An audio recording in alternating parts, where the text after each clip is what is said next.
бүгүн эртең менен келатып Илон Масктын интервьюсун окудум.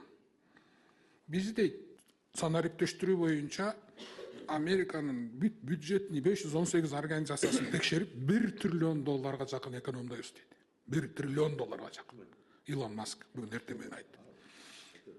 Эми өзүңүз эсептесеңиз, эмне деген акча? Алар айтып атат, 6 жаштагы, 8 жаштагы балага кредит бере беришкен дейт Америкада. 114 жаштагы кишиге кредит бере беришкен. Ушунун баарын санариптештирүү жолу менен биз жок кылып атабыз дейт, коррупциялык элементтерди. Сиз да биздин Кыргыздын Илон Маск болуңузду сизден суранамын, өтүнөмүн. Сиз дагы ушул мамлекеттик бүткүл органдарга кирип, биздин катачылык, кемчиликтерибиздин баарын карап чыгышыңыз керек. Коррупциянын менен күрөшүүнүн бирден бир жолу бул санариптештирүү. Сенин тууганың экениңди карабайт. Мына биз депутаттар азыр штрафты жогорку бийлик, ким бийликте отурса мурун чечип койчубуз, азыр андай эмес да. Сен депутатсыңбы, министрсиңби карабайт, баары бир штрафыңды төлөшүң керек.